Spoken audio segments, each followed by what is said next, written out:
까마귀 새끼들이 하나님께 울부짖으며 먹을 것이 없어 헤맬 때에 누가 까마귀를 위해 그것에 먹을 것을 마련해 주느냐. 그 다음에 39장 13절입니다. 내가 공작에게 멋진 날개를 주었느냐, 혹은 타조에게 날개와 깃을 주었느냐. 타조는 자기 알들을 땅 속에 버려두어 흙 속에서 따뜻하게 하고 발이 그것들을 으깨거나 들짐승이 깨뜨릴 것도 잊어버리고 자기 새끼들을 무정하게 대하되 마치 제 새끼가 아닌 것처럼 하며 자기 수고가 헛될지라도 두려워하지 아니하나니 이는 하나님이 그것에게서 지혜를 빼앗고 그것에게 명철을 나누어 주지 아니하였기 때문이라. 타조가 몸을 높이 들 때에는 말과 그 위에 탄 자를 비웃느니라. 18절 말씀까지 보았습니다. 기도하겠습니다. 하나님 아버지, 이 말씀을 통해서 하나님께서 우리의 삶에 어떻게 일하시며 우리의 삶에 간섭하시며 우리의 삶을 다스리시며 우리를 위하여 얼마나 귀하고 놀라운 계획을 가지시고 역사하시는가를 배우기 원합니다. 성령 하나님께서 가르쳐 주시고 깨닫게 해 주시고 우리 마음판에 말씀을 새겨 하나님 앞에 감사하며 살아가게 하옵소서. 예수님 이름으로 기도했습니다. 아멘. 앉아주시기 바랍니다. 오늘 저녁에는 날짐승들을 도구로 쓰시는 하나님이라는 말씀으로 말씀을 드리겠습니다. 주로 하나님께서는 누구를 도구로 쓰시는가? 사람들을 도구로 쓰셔서 하나님이 하시고자 하시는 일들을 이루시는 것을 우리는 성경에서 많이 발견합니다. 예를 들어서 노아 시대에 그 세상이 죄가 철철 흘러 넘치고 부패하고 악이 가득 참으로 인하여 그 세상을 심판하실 수밖에 없었는데 그들에게 구원의 소식을 전하고 구원받을 수 있는 길을 찾도록 그것을 가르치고 사람들에게 선포하도록 하나님이 사용하신 도구가 누구였는가? 노아였었습니다. 이스라엘이 이집트에서 종노릇하고 있을 때 그들을 노예 생활에서부터 건져내시고 약속하신 젖과 꿀이 흐르는 땅으로 인도하여 드리기 위해서 하나님이 도구로 쓰신 사람이 모세였었습니다.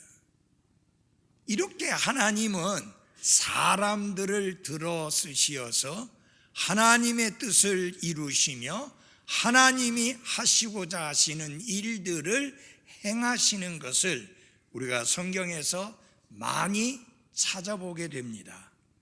그런데 하나님은 그렇게 사람들, 만물의 영장이라고 하는 사람들만 도구로 쓰시는 것이 아니라 미천한 새들까지도 하나님께서 도구로 사용하시는 것을 볼 수 있는데, 특별히 오늘 여러분들에게 말씀을 전하는 이 5 종류의 미천한 새들을 하나님께서 모든 만물의 으뜸이라고 자랑할 수 있는 인간들을 가르치기 위한 도구로서 사용을 하신다고 하는 것입니다.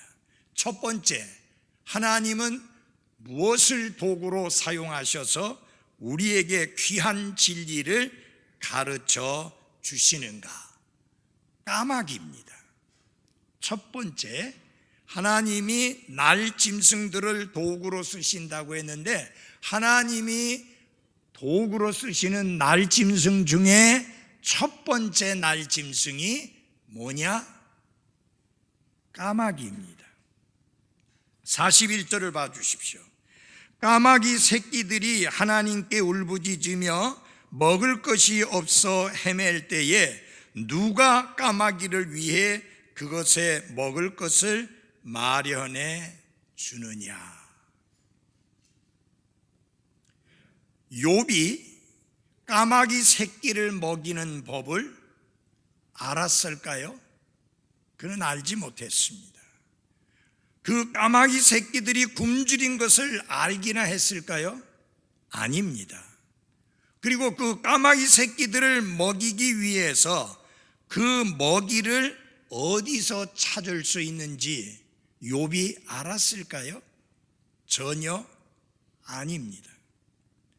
그런데 까마귀는 사자가 먹다 남긴 죽은 짐승을 찾는 법을 알고 있고, 그것을 새끼들에게 가르쳐 주어서 그 새끼들도 어미 새끼 까마귀처럼 먹을 것을 찾아서 먹는 그런 지혜를 가지고 있습니다. 하나님이 부정한 새인 까마귀들에게도 먹이를 찾는 방법을 가르쳐 주셨기 때문에 이 까마귀와 그 새끼들도 먹을 것을 찾아 먹게 되는 것입니다. 결국은 그것은 무엇을 가르쳐 주느냐? 하나님은 부정한 새로 알려진 까마귀와 그 까마귀 새끼들조차도 먹이시는 누구다? 하나님이시다. 그래서 시편 147편 9절에 보면은 우는 까마귀 새끼들에게 자신의 먹을 것을 주시는 도다, 그렇게 성경은 말씀을 했습니다. 그렇다고 하면 이 까마귀들이 우리에게 가르쳐 주시는, 까마귀들을 통해서 여러분과 제가 배울 수 있는 귀한 진리가 무엇이냐? 하나님은 우리의 필요를 아시고 우리의 필요를 채워주시는 하나님이시다. 여러분 보십시오. 까마귀와 같이 부정한 새들도 하나님께서 어디에 가면 먹을 수 있고 어떻게 하면 먹을 수 있는지 먹을 것을 가르쳐 주시고 먹을 것을 주시며 먹을 것을 공급해 주십니다. 그런데 여러분과 저는 그 까마귀들보다 얼마나 더 소중하고 귀한 존재들입니까? 그렇다고 하면 하나님께서는 우리의 필요를 아실 뿐만 아니라 까마귀들의 필요를 채우시는 하나님께서 우리의 필요를 채워주실 것이라는 사실에 대하여 하나님을 전적으로 신뢰하는 믿음을 가지고 살아야 하는 것입니다. 그래서 예수님께서도 제자들에게 가르치시면서 말씀해 주셨습니다. 공중에 나는 날짐승들을 보라. 그것들이 심지도 않고 거두지도 아니하지만 하늘 아버지께서 그들을 먹이신다. 사랑하는 그리스도인 여러분, 우리가 매일매일 살아가면서 철저하게 가지고 살아야 될 믿음이 있는데, 그것은 무엇이냐? 하나님은 나의 필요를 아시고 나의 필요를 채워주시는 하나님이시다. 공급하시는 하나님이시다. 그 확고한 믿음을 가지고 살아야 합니다. 그 믿음이 우리로 하여금 염려와 걱정과 근심을 내려놓고 마음의 평안을 유지하며 살아갈 수 있는 것입니다. 예수님은 분명히 가르쳐 주셨습니다. 너희는 무엇을 먹을까, 무엇을 마실까, 무엇을 입을까 염려하지 말라. 이것들은 이교도들이 하는 짓이다. 하나님은 너에게 있을 것을 다 아신다. 그러므로 너희는 첫째로 하나님의 왕국과 하나님의 의를 구하라. 그리하면 이 모든 것을 너희에게 더하시리라. 예. 여러분, 우리 하나님은 우리의 탐심을 채워주지는 않습니다. 왜냐하면 탐심이 우상숭배입니다. 탐심이 왜 우상숭배냐? 내가 탐욕을 내는 그것이 내 삶에 무엇이 되느냐? 하나님이 되기 때문에 우상이 되는 거예요. 내가 그것만 가지면 만족할 수 있고, 그것만 가지면 평안할 수 있고, 그것만 가지면 기뻐할 수 있고, 그것만 가지면 행복할 수 있다라고 생각하는 게 탐욕이요 탐심입니다. 그러니까 하나님이 없어도 하나님과 상관없이 기쁨을 얻을 수 있고, 평안을 얻을 수 있고, 만족을 얻을 수 있고, 행복할 수 있다고 하는 그것이 뭐가 되는 거예요? 우상이 되는 거예요. 그래서 하나님이 우리의 탐욕을 채워주지 아니하시고, 탐욕을 이루어주지 아니하시고, 우리의 탐심을 채워주지 아니하시지만, 그 하나님은 우리의 필요한 것을 채워주시는 하나님이십니다. 우리 빌립보서 4장 19절을 열어주십시오. 빌립보서 4장 19절입니다. 빌립보서 4장 19절. 우리 다 같이 빌립보서 4장 19절을 함께 읽어보겠습니다. 시작. 오직 내 하나님께서 그리스도 예수님을 통해 영광 가운데서 자신의 부요하심에 따라 너희의 모든 필요를 공급하시리라. 너희의 무엇을? 모든 무엇을? 필요를 공급하시리라. 너희의 탐욕을 채워주시리라. 그게 아닙니다. 너희의 필요를 공급하시리라. 거기 하나 더 붙였잖아요. 모든 필요를 공급하시리라. 그래서 여러분이 까마귀들이, 저희 아파트에는 까마귀들이 굉장히 많이 날아옵니다. 기분 나쁜 소리를 내요. 깍깍, 새벽 아침부터 그냥 깍깍 소리를 내는데 아주 듣기 싫어요. 그런데 그러면 깍깍거리는 까마귀 소리를 들을 때마다 여러분의 마음속에 어떤 하나님의 말씀의 진리를 생각해야 되느냐? 저 까마귀들에게 먹을 것을 공급하시는 하나님이 내 삶에 필요한 것을 공급해 주시리라. 그 확신을 더 확고히 해야 하는 것입니다. 여러분의 필요가 무엇입니까? 건강입니까? 기도하십시오. 물질입니까? 기도하십시오. 안정된 삶입니까? 기도하십시오. 마음에 걱정하지 않고 염려하지 않고 살아가는 것입니까? 기도하십시오. 하나님이 우리의 모든 필요를 공급해 주시리라고 약속하셨기 때문입니다. 그래서 여러분 잘 보십시오. 까마귀들을 볼 때마다 하나님의 말씀에 어떤 진리를 생각해야 되느냐? 나의 하나님이 나의 모든 필요를 공급하시리라. 그 믿음을 확고히 해야 합니다. 그래서 그 까마귀들이 깍깍거리고 우리 근처에서 깍깍거리는 거예요. 깨달으라 인생들아, 깨달으라 그리스도인들아, 하나님이 너희의 필요한 것들을 채우시리라. 우리와 같이 부동한 날짐승으로 알려진 우리의 필요를 채우시는 하나님이, 우리의 먹을 것을 주시는 하나님이 인생들아 너희들의 필요한 것을 하나님께서 공급하시리라. 그래서 그리스도인들아 왜 염려하느냐, 왜 걱정하느냐, 왜 근심하느냐, 왜 두려워하느냐? 하나님께서 너의 필요를 채워주시리라. 그거 가르쳐 주는 거예요. 예. 여러분, 그래서 여러분 잘 보십시오. 꽃이 하나가 필 때마다, 그 꽃을 볼 때마다 아, 꽃이 폈네, 예쁘네, 그만 알고 넘어가면 안 됩니다. 꽃을 입히시고 돌보시는 하나님께서 나를 입히시고 돌볼 것이라는 확신 속에서 살아가야 하는 것입니다. 이게, 그래서 우리의 믿음의 생활은, 말씀은 내가 살고 있는 현실과 동떨어진 것이 돼서는 안 되고 내가 살고 있는 현실과 일치되고 하나 되어야 합니다. 예. 여러분 왜 그러냐? 그래서 우리는 산에 올라가서 수도 생활 안 하는 거예요.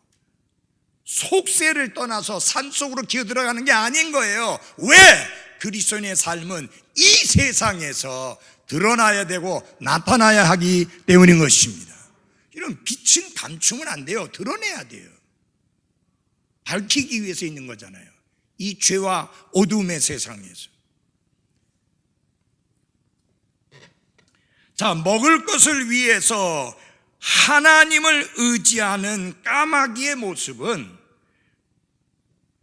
우리의 필요를 위해서 하나님을 신뢰해야 한다는 사실을 가르쳐 주는 하나님의 도구로 쓰임을 받고 있다. 근데 여러분 잘 보십시오. 저는요, 하나님이 엘리야 대언자에게 그리 시내가에 가서 머무러라. 그리고 하나님이 뭐라고 말씀하느냐면 내가 까마귀들에게 명령하여 거기서 너를 먹이게 하였느니라. 이러면 왜 하필이면 까마귀예요?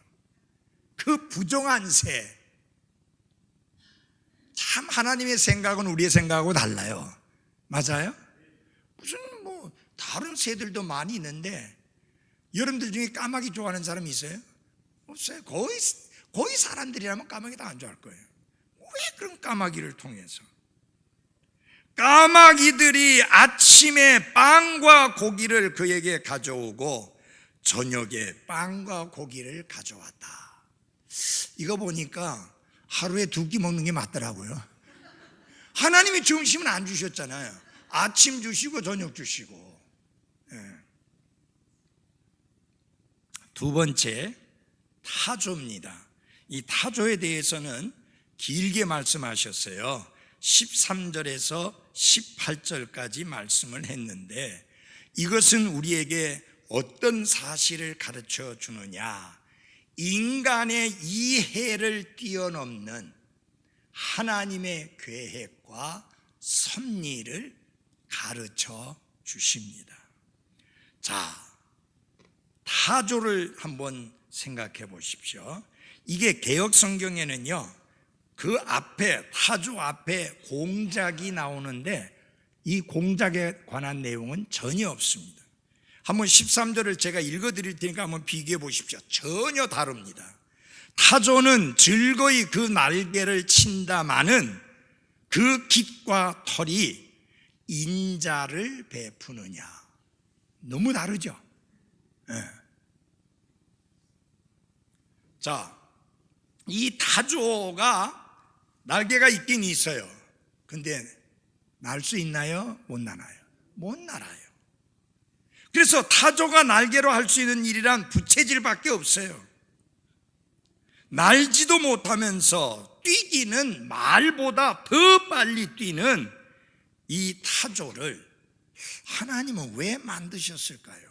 이건 새도 아니고 그렇다고 해서 육지짐승도 아니고 왜 하나님께서 취약한 곳에다가 위험한 곳에다가 알을 낳아가지고 약탈자에게 습격당하거나 먹히거나 밟히기 쉬운 그런 습성을 가지고 있는 알을 낳아가지고는 그냥 땅에다가 그냥 내던져놔가지고 약탈자가 와서 가져갈 수도 있고 다른 짐승에게 밟혀서 그냥 끝장날 수도 있는 그런 상황 속에 내팽겨치는 타조를 왜 하나님이 만드셨을까? 이 타조의 특성이 아주 괴상해요. 한번 보시기 바랍니다.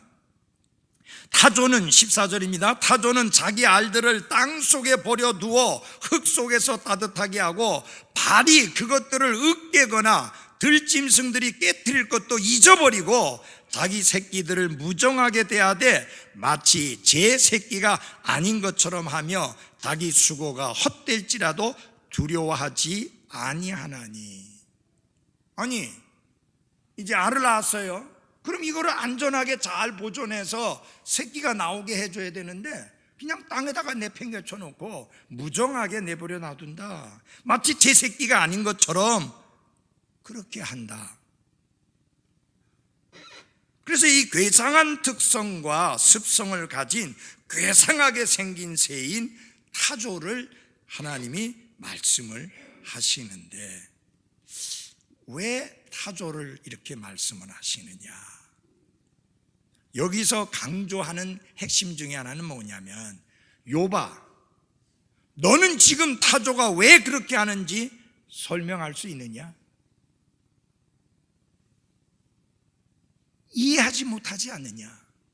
타조가 왜 그렇게 하는지 너의 이해를 뛰어넘는 거 아니냐? 마찬가지로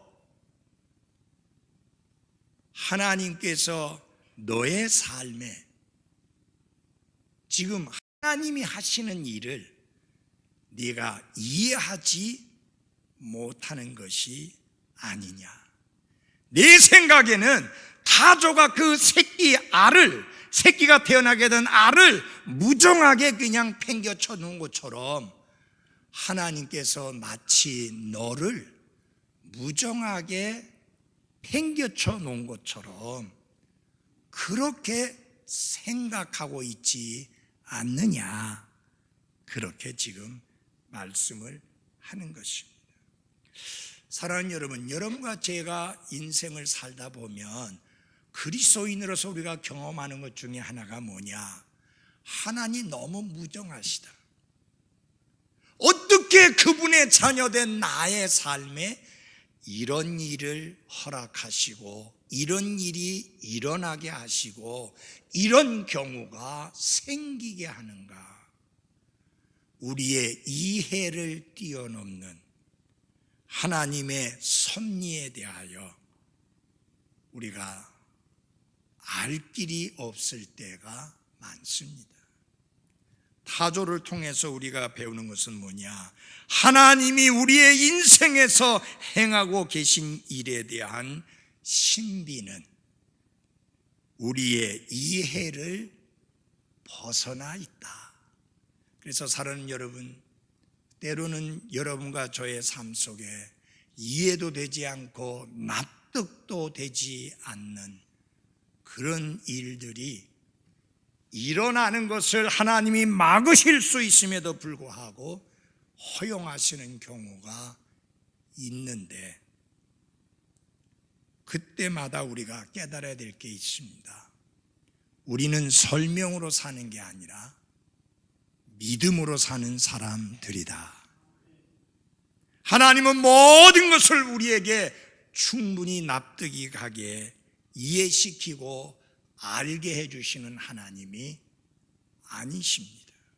많은 경우에 우리는 하나님 앞에 왜요라고 질문하지만 사실은 그 질문에 대한 답을 들을 수 없는 경우들이 많이 있습니다. 왜냐하면 우리의 이해를 뛰어넘어 하나님이 하시는 일이기 때문입니다. 언제 할까요? 하늘나라에 가면 왜 하나님이 그렇게 하셨는지 알게 됩니다. 그래서 이 타조의 무정한 모습과 이 타조가 보이는 모습을 보면서 우리가 배울 수 있는 또 하나의 진리는 인간의 이해를 뛰어넘는 하나님의 섭리, 그분의 계획을 배울 수가 있습니다. 저도 그리스도인이 되고 난 이후에 오랜 세월을 그리스도 안에서 생활하면서 특별히 목회를 오랫동안 하면서 많은 경우에 하나님 왜입니까? 라는 질문을 던진 적이 많습니다. 그러면 그때마다 하나님께 해답을 다 얻었는가? 그렇지 않습니다. 아직도 제 마음속에는 왜라고 하는 질문이 계속 마음속에서 울리고 있지만 답은 아직 없는 그런 것들이 많이 있습니다. 하나님, 제가 그렇게 사랑을 쏟아 부었고 기도해 주었고 관심을 가져두었고 챙겨주고 돌봐 주었는데 왜 그가 나를 대적하고 말씀을 거역하고 그렇게 곁길로 벗어나야 되고 배신하고 배반하고 떠나야 합니까? 아직도 저는 답을 얻지 못했습니다. 아마 주님 앞에 갈 때까지 답을 얻지 못할 것입니다. 나의 인생에 일어나는 모든 일들이 많은 경우에 나의 이해를 뛰어넘는 그런 일이라고 하는 사실입니다. 여러분과 저에게도 마찬가지입니다.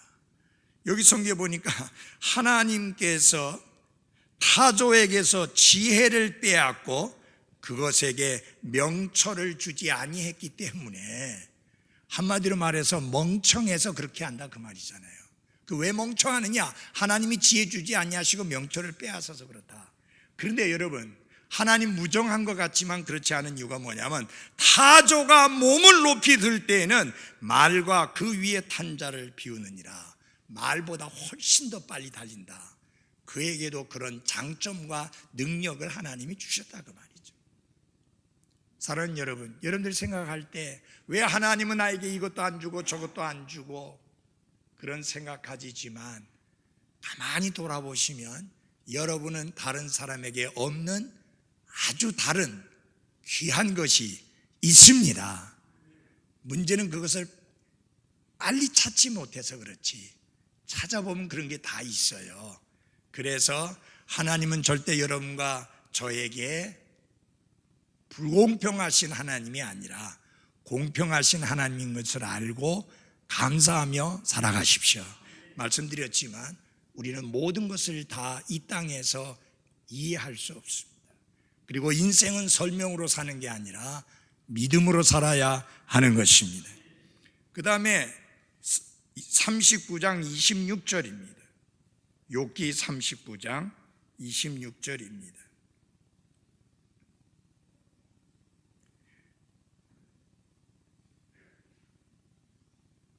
내 지혜로 말미암아 매가 날며 남쪽을 향하여 날개를 펴느냐. 이 매는 믿을 수 없을 정도로 높이 솟구치는 능력을, 특징을 가지고 있습니다. 하나님이 욥에게 묻습니다. 네 지혜로 말미암아 매가 그렇게 높이 솟구쳐 나느냐? 이렇게 물으십니다. 이런 질문을 욥에게 던지는 이유는 모든 것을 다스리고 모든 것을 지배하시는 분은 하나님이시지 욥이 아니라고 하는 사실을 깨우쳐 주기 위함입니다.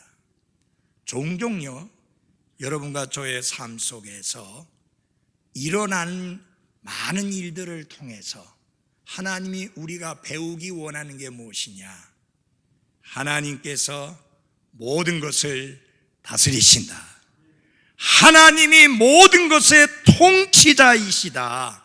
그분의 거룩한 계획에 따라서 세상의 일과 사람들을 신비스럽게 다스리신다 하는 것을 가르쳐 주십니다. 이 하나님이 매를 통해서 가르쳐 주시는 것 중에 하나는 하나님이 모든 것을 다스리신다. 욥이, 인간이 매가 날고 높이 날개를 펴서 높이 오를 수 있는 그런 능력을 주는 게 아니라 모든 것을 통치하고 다스리시는 분은 하나님이신데 하나님이 이 세계에 그런 본능을 주셔서 하늘을 마음껏 날고 날개를 펼 수 있도록 하셨다. 여러분, 우리가 종종 우리의 삶 속에서 이런저런 좋은 일들이 있을 때마다 우리가 꼭 잊지 말고 해야 할 말이 뭐냐? 하나님이 하셨습니다. 주님이 하셨습니다. 그래서 모든 영광을 하나님께 돌려드리는, 그죠? 모든 영광을 하나님께 돌려드리는 게 필요합니다.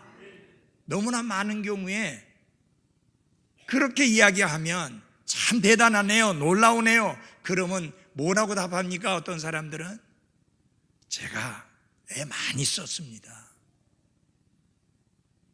참 많이 힘썼습니다. 그렇게 말하는.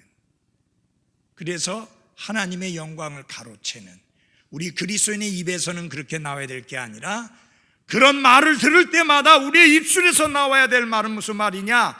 하나님께서 하신 일이고, 하나님께서 가능하게 하신 일이고, 하나님께서 이루신 일입니다.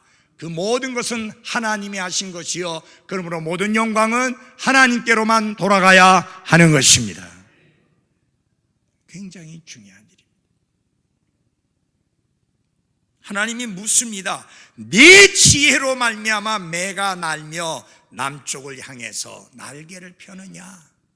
매가 그렇게 날고 높이 오를 수 있게 된 게 네 지혜에서 나온 것이냐? 네가 잘되고 형통하고 펴고 성공하고 모든 일이 번창하고 좋아진 게 네가 잘나서 네 지혜로 네 능력으로 된 줄로 아느냐? 너 자신을 알라. 여러분, 처음에는 욥이 그 재난을 당했을 때 뭐라고 말했어요?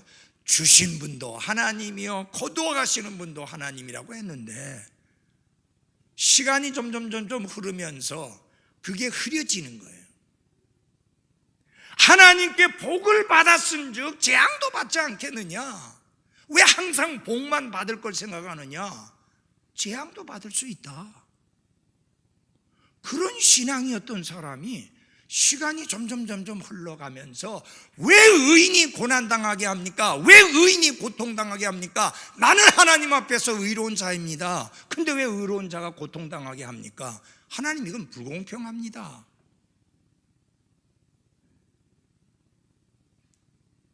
이렇게 돼버린 거예요.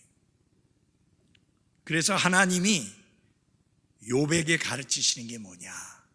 세상이 네 생각대로 돌아가고 네 지혜대로 돌아가는 게 아니라 하나님의 지혜와 하나님의 능력과 하나님의 권능으로 말미암아 돌아가고 있다.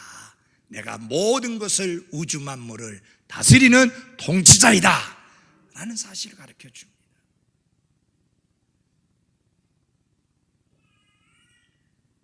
여러분, 이 나라의 진정한 통치자는 하나님이십니다. 미국의 진정한 통치자도 하나님이십니다. 지금 세계 통치자들이 그것을 망각하고 있고 자기가 통치자인 줄 알고 있는데 그렇지 않습니다. 온 세계를 그 손에 쥐고 계신 분은 하나님이십니다. 여러분, 느부갓네살 왕이 지가 잘나서, 그가 대단해서 그런 엄청난 권력을 가지게 되고 그렇게 엄청나게 많은 지역을 다스리게 되고 그렇게 많은 나라를 정복하고 수많은 나라를 식민지 삼은 게 자기의 능력인 줄 알고 큰소리 빵빵 쳤다가 하나님께서 손을 대시니까 짐승처럼 이슬을 받아먹고 기어다니는 생활을 오랜 생활하고 나서야 하나님이 세상을 다스린다는 것을 깨닫고 난 다음에야 다시 왕의 자리로 회복됩니다. 여러분, 종종요, 하나님이 다스리신다, 모든 것이 하나님의 손안에 있다, 그거를 깨닫지 못하고 마치 내 능력, 내 지혜, 내 힘으로 되는 것처럼 그렇게 생각할 때는 하나님께서 손을 대셔서 그거 아니야, 내가 다스려, 내가 주인이야, 내가 통치해 하는 것을 가르쳐 주시기 위해서 하나님이 간섭하실 수 있습니다. 지난 주일 아침에도 이런 설교 들었잖아요. 아브라함은 자기 꾀로 아내를 보호할 수 있다고 생각했잖아요. 이집트에 내려가면서 내 누이 동생이라고 이야기해라. 그러면 당신 때문에 당신도 살고 나도 살고 다 같이 살자. 그게 죽을 꾀인데, 근데 엄청나게 똑똑한 줄 알고 그렇게 이야기했잖아요. 아니 그 누이 동생이라니까 얼른 뺏어갔죠. 이집트의 그 왕이라는 작자가 자기 아내 있고 첩도 있고 해도 예쁜 여자 보면 다 데려다가 자기 후궁 삼는 거 그거 몰랐어요? 부패하고 타락하고 우상 숭배하는 나라의 왕이 얼마나 죄 짓는 것을 가볍게 여기겠어요. 그러니까 사라를 뺏어갔잖아요. 하나님이 간섭하지 않았으면 사라 잃어버렸어요. 여러분 아셔야 돼요. 내가 붙잡고 있다고 이게 내 손에 있는 게 아니에요. 내가 단단히 붙잡고 있다고 이게 내게 되는 거 아니에요. 하나님이 주셔서 누리게 하시면 나 세게 붙잡고 있지 않아도 그건 내 삶에 머물러 있습니다. 우리가 잊지 말아야 될 게 있어요. 하나님이 하신 거다. 하나님이 다스리신다. 하나님이 통치자이시다. 그 다음에 39장 27절에서 30절을 보겠습니다. 내 명령에 따라 독수리가 날아오르고 높은 곳에 보금자리를 만드느냐? 그것이 바위 곧 험준한 바위와 견고한 곳에 거하며 또 머물고 거기서 먹이를 찾으며 그것에 눈이 멀리 바라보고 그것의 새끼들도 피를 빠나니 죽임당한 것들이 있는 곳에는 그것이 있느니라 하시니라. 하나님이 욥에게 그렇게 말씀하는 겁니다. 독수리가 공중에 떠서 높은 곳에 보금자리를 만드는 것이 어찌 욥 네 명령을 따라 그렇게 하는 것이냐. 욥은 독수리를 다스리지 않습니다. 힘과 능력은 모든 만물의 창조주이시며 지탱자이시며 통치자이신 하나님께만 속한 것입니다. 이 독수리를 통해서 하나님 우리에게 가르쳐 주십니다. 하나님은 우리 인생의 모든 일들을 다스리신다. 크고 작은 모든 일들을 하나님께서 다스리신다.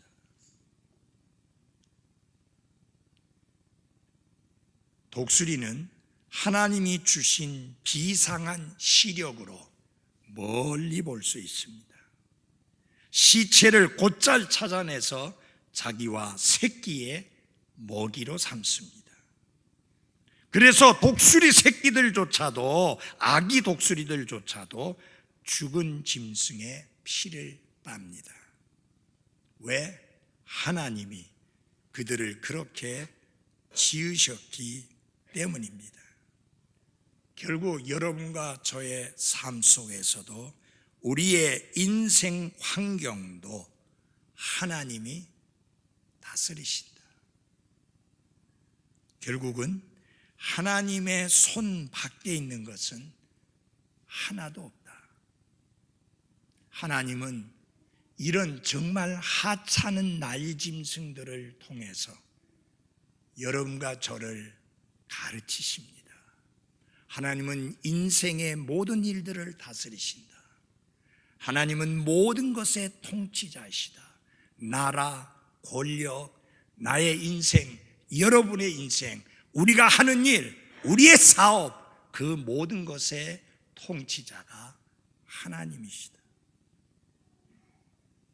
때로는 하나님이 하시는 일을 우리가 이해할 수 없는데, 왜냐하면 그분의 섭리가 우리의 이해를 뛰어넘는 그런 것이기 때문입니다. 종종 하나님이 하시는 일을 우리가 도대체 이해할 수가 없습니다. 그래서 하나님 왜 그렇게 하십니까? 라고 질문을 하게 되지만 하나님은 모든 것에 설명을 주시지는 않습니다. 여러분 이해가 안 가지 않아요? 이스라엘이 약속의 땅으로 들어가는데 물이 그때 따라 요르단 강을 건너야 되는데 그때가 마침 물이 많이 흘러내려오는 때예요. 왜 물이 적게 흘러내려올 때를 택해서 하지 않고, 그런데 하나님이 주시는 명령은 참 희한해요. 제사장 보고 언약궤를 메고 요르단에 들어가라. 아니, 언약궤가 얼마나 귀한 겁니까? 아니, 그 물이 그렇게 급하게 흘러내리고 많이 흘러내리는데, 아니 그 안에 그걸 쥐고 이렇게 짊어지고 들어갔다가 혹 놓쳐서 그 급류에 흘러내려가게 되면 얼마나 난감한 상황이에요? 여러분, 이해 안 되잖아요. 그런데 중요한 거는 제사장이 그렇게 했을 때 흐르던 물이 멈췄다고 하는 사실이에요. 이해가 되지 않지만, 납득이 가지 않지만 말씀에 순종하니 기적이 일어난 거예요. 여러분 잘 보세요. 이제 약속의 땅에 들어갔는데 제일 먼저 닥친 게 뭐예요? 여리고 도시잖아요. 엄청나게 강한 성이 버티고 있는 그런 도시예요. 근데 여러분 잘 보세요. 그 도시에 들어가서 이제 곧 전쟁을 치를 터인데, 여러분 무엇을 하라고 그래요? 남자들에게 할례를 행하래요. 여러분, 할례를 행하게 되면 한 일주일 내지 열흘 동안 남자들이 어정어정 걷게 됩니다. 제대로 잘 걷지도 못해요. 어정어정 거려요. 이런 종종 여러분들이 엘리베이터 같은 거 타다 보면은 초등학생이나 중학생애가 이상하게, 제대로 생긴 애가 이상하게 어정어정 걷고 있는 거 보면 걔네들 할례 받은 애들이에요. 포경수술한 거예요. 아니, 이제 전쟁을 치르는데 하나님이 도대체 왜 그런 할례를 받으라는 거예요, 여러분? 그것도 만 20세 이상 장정들이 다 그런 거 하라잖아요. 그 다음에 전쟁을 하면 뭐 하나님께서 무슨 특별한 방법으로 뭘 하셔야 되는데, 하루에 한 번씩 성 주위를 돌아라. 이런, 그 위에서 화살 쏴대면 다 죽는 목숨이에요. 그런데 그대로 하는 거예요. 여러분, 이게 뭐 설명이 돼요? 여러분, 이해가 가요? 때로는 하나님이 여러분과 저에게 말씀하시고 명령하는 것이 이해가 가지 않는 그런 명령이요 말씀일 수 있어요. 그래도 순종할 때 기적이 일어납니다. 이스라엘이 순종해서 6바퀴 돌았어요. 하루에 한 번씩. 마지막에는 몇 바퀴 돌라고? 7바퀴 돌라고 그랬어요. 이해도 안 가고 설명도 안 되지만, 납득도 안 되지만 순종했을 때 여리고 성이 무너져 내렸습니다. 칼, 창, 화살 하나도 안 쓰고 승리했습니다. 누가 주신 승리예요? 하나님이 주신 승리예요. 누가 그들을 위하여 싸우셨어요? 하나님이 싸우시도록 하나님께 맡겨드렸기 때문에 하나님이 그들을 위하여 싸워주시고, 그들은 힘도 안 쓰고 승리하게 된 거예요. 여러분, 항상 이 하나님 말씀이, 하나님이 명령하는 게 이해가 잘 되고 납득이 안 되고, 납득이 잘 되고 쉽게 받아들일 만한 그런 명령은 아닙니다. 때로는 납득도 안 되고 이해도 안 되고, 왜 하나님이 그런 명령을 하시는지 정말 분통 터지기도 하고, 그렇지만 여러분, 설명이 안 돼도 순종하면 나와 여러분의 삶에 기적을 경험한다는 것을 잊지 마십시오. 왜? 그분이 모든 것을 다스리고 계시기 때문입니다. 여러분, 하나님이 이 미천한 새들을 도구로 쓰신다면 여러분과 저는 하나님께서 얼마나 귀하게 도구로 쓰시겠습니까? 그러므로 우리가 할 일은 뭡니까? 하나님이여, 내가 여기 있사오니 나를 써 주시옵소서 라는 믿음으로 살아가기를 바랍니다. 여러분, 우리가 살다 보면요, 믿음 생활 잘 하다가 삐끗어 갈 때도 있습니다. 근데 중요한 거는 빨리 멈춰야 돼요. 그리고 빨리 돌이켜야 돼요. 그리고 빨리 하나님 내가 여기 있사오니 라고 내 자신을 하나님 앞에 내려놔야 하는 것입니다. 그게 회개예요. 돌이켜야 돼요. 죄인들만 회개하는 게 아니에요. 그리스도인들도 회개해야 돼요. 생각을 바꾸고 하나님 앞에 굴복하고 하나님 앞에 내 자신을 내려놓아야 합니다. 기도하겠습니다.